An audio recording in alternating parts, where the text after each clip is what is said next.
Hello my dear friends, you're in the Military Summary channel, and this video we're going to discuss the most important events that took place during the previous 12 hours. We have a lot of very interesting updates, so let's start. We are answering probably the most important and decisive part of the special military operation. The signals that we see from the line of combat contact from Moscow, from Washington, from London and from Paris tell us that most likely the general battle is about to start. The general battle between the armed forces of Ukraine and the Russian Federation.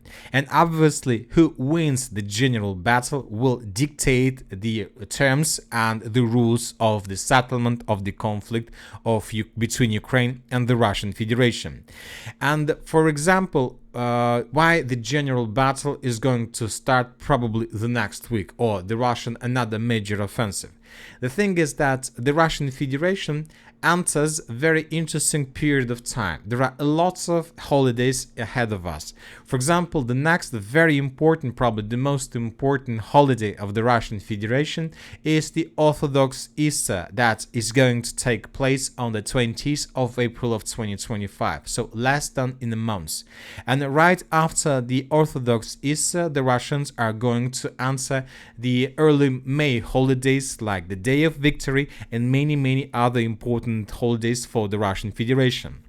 Furthermore, according to different insights, several representatives of the United States of America, including Donald Trump, would be probably called or invited for the, let's say, victory parade that usually takes place on the 9th of May on the Red Square. So obviously during this period of time, we will not see huge activities from the Russian side. Maybe the Ukrainians will try to break the Russian holidays and to attack as much as possible, but the Russians will show us very low activities during this period of time between the 20th of April and the 9th of May, which means that the Russians have just a very small gap of opportunities between the 21st of March, between today's date, and the 19th of April of 2025. So just 2 months to do something to improve their position significantly, and the most important, to get as much as possible. And once again, the signals that we get from the line of combat contact tell us that the Russians are about to launch this offensive. Maybe they're going to launch this offensive tomorrow, maybe today, maybe on Monday, but obviously during the next 6 or 7 days, maybe a bit more, but it depends on the targets and attacks and the goals the Russians have. And also we see a lot of signals from the Ukrainian side. For example, during the previous 12 hours, the Russians made another massive drone attack all over the entire city of Odessa and the Odessa region. A lot of explosions, and the Ukrainians are saying that the Russians are breaking their own records, because since the beginning of the special military operation, the Russians haven't bombed Odessa so much. For example, during the previous nights, we recorded another 15 or 20 or even 30 explosions all over the entire city, and this is not the first night when the Russians bombed the settlement of Odessa so hard. For example, if we increase the numbers of this since the beginning of March, we're going to receive a lot of icons, a lot of different videos that confirm Russian attacks in this area, a lot of missile strikes, Iskander strikes, a lot of Gerain strikes. So the Russians are bombing and attacking. So the question is why the Russians are so active in this area. And the sources reported, and we know this for sure, that London and Paris try to rearm Ukraine as much as possible before this Russian major offensive operation. We see that the United States of America most likely will reduce their support and supply of Ukraine, so that's why the shoulders of France and England, United Kingdom, are the only shoulders that can Zelensky rely on. For example, today we got another statement from Emmanuel Macron. We will complete our work to support the Ukraine army and build a sustainable and military model to prevent future Russian incursions. Next Thursday in Paris, we will hold a summit of the coalition of the willing in the presence of President Zelensky. So we see that France is going to continue supporting Ukraine, and this is exactly what they are doing right now. The same things and the same statements, almost the same statements, we are receiving from London. Starmer ignores Putin to keep pushing Ukraine peacekeeping plan.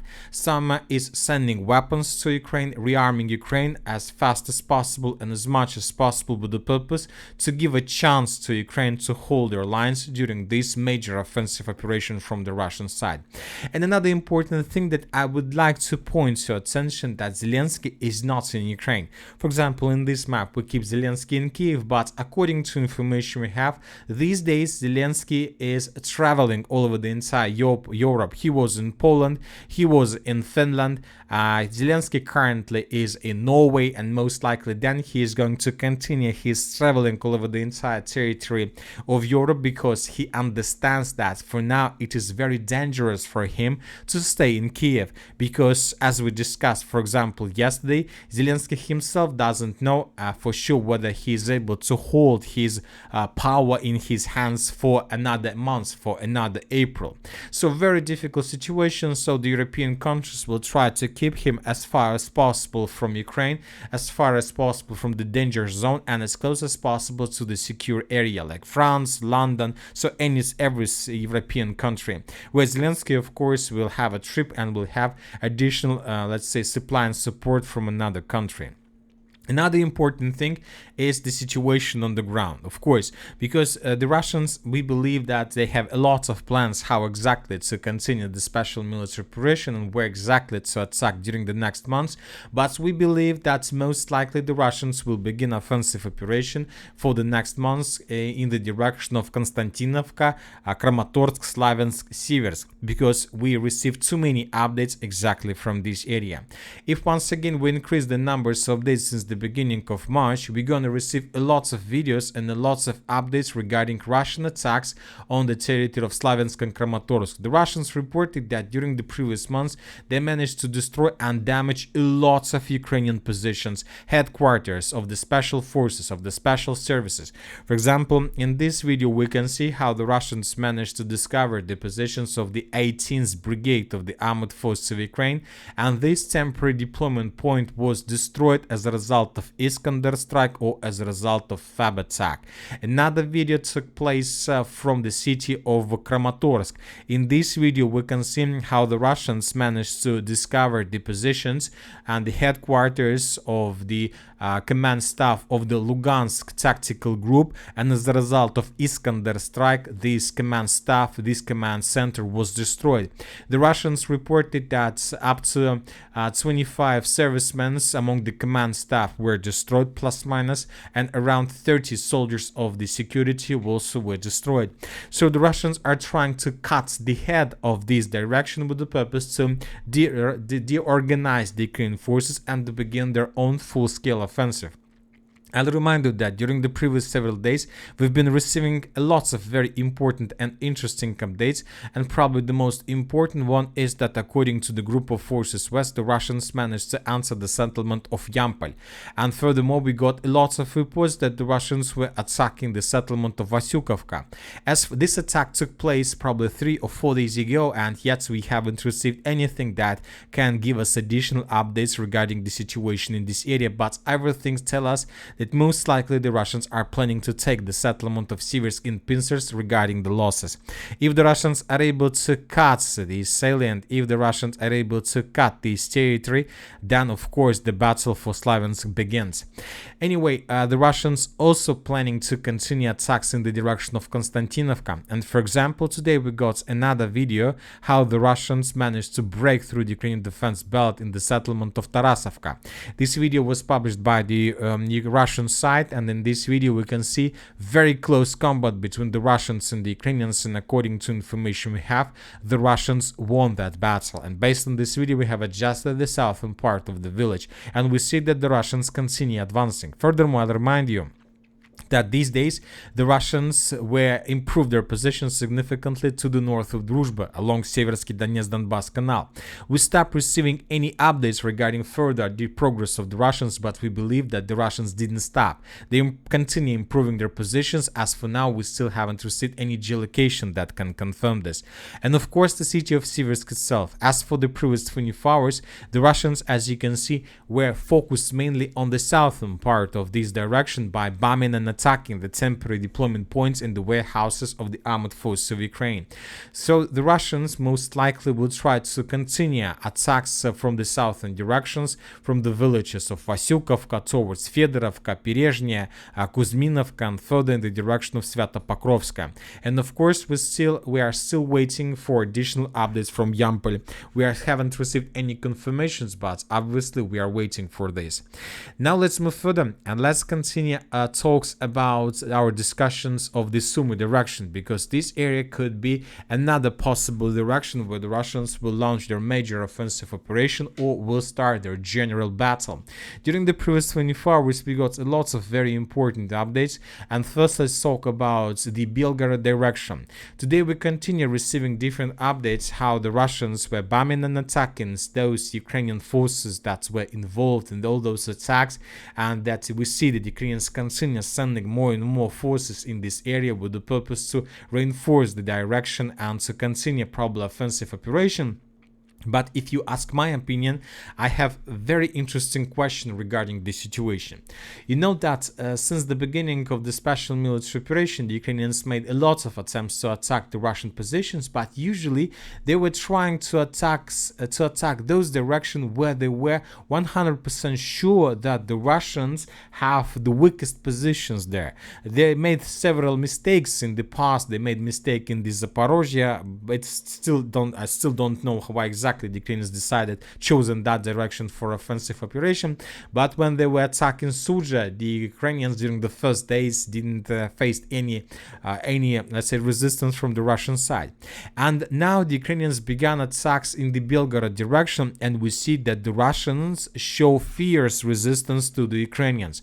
For example, during the previous 24 hours, just on this direction, the Ukrainians lost over 160 soldiers as a result of clashes for all the settlements.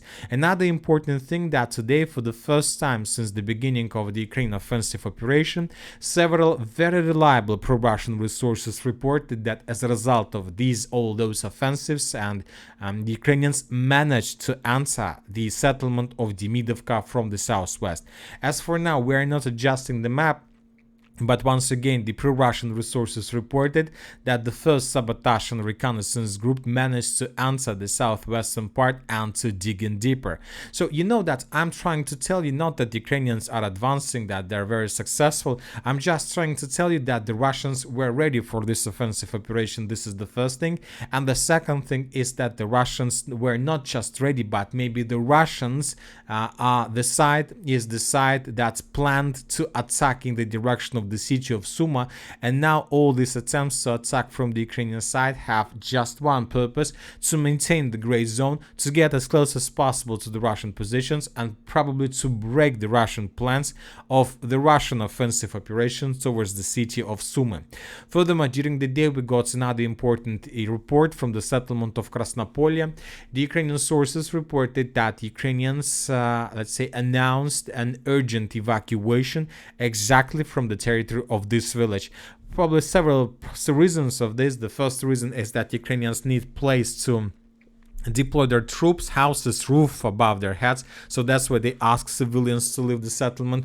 Or the Ukrainians believe, and maybe the Ukrainians understand, that the Russians can attack the city exactly from this area. And when talking about this direction of possible Russian offensive operation, obviously this direction is perfect, and the main, benefit of these roads of attack is the railways.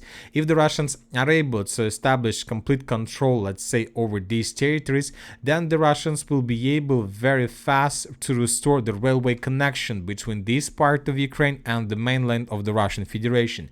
And using the railways, the Russians would be able to significantly improve their logistic, obviously, and the Russians will suffer and will have no problems with supply and support if they continue offensive operation this way. Furthermore, from these positions, the Russians would be able to cut the railways that go between the city of Sumy and the city of Kharkiv.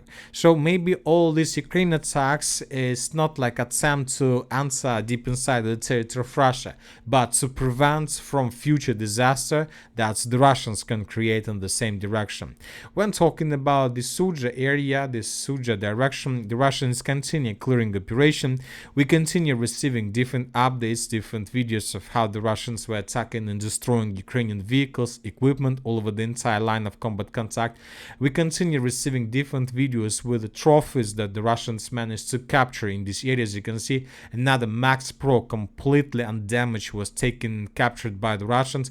Another Humvee was taken, and probably the most important is that the Russians during the previous 24 hours managed to capture 2 Abrams tanks completely undamaged. So obviously this is the significant, let's say, trophy for the armored forces of the Russian Federation. When talking about the Ukrainian side, probably the most important video and update is coming from the border between the Russian Federation and the Ukraine itself. In this video we can see how somebody managed to destroy the gas transportation system along the border. The Russians are saying that the gas transportation system was destroyed by the Ukrainians, and this morning the Ukrainians published several reports that this infrastructure was destroyed by the Russians. You know that this is very interesting and very important case, because this is not just something like a gas transportation system that was destroyed as a result, as a consequences of the war. This is the first of all energy facilities and piece of energy facilities of the Russian Federation. And you know that several days ago Donald Trump managed to force both the Russians and the Ukrainians to agree to ban any attacks on energy infrastructure. And now we see that today, on the 21st of March of 2025, somebody, either the Russians or the Ukrainians, broke the ceasefire rule that was established between the states. And obviously this situation can be used by the Russians as a reason to leave the entire, let's say, process, the entire truce process, a ceasefire process, and to continue advancing further deep inside of Ukraine. A few more important updates. The Russians continue offensive operation in the Zaporozhye direction. Today, according to different pro-Russian resources, the settlement of Lobkovo was recaptured by the Russians. And other important updates are coming from the South Donetsk direction, where the Russians improved their positions in the vicinity of the settlement by the name of Novopol, further in this northwestern direction from Velika Novoselka, and the Russians managed to secure the territories around the village of Zaporozhye.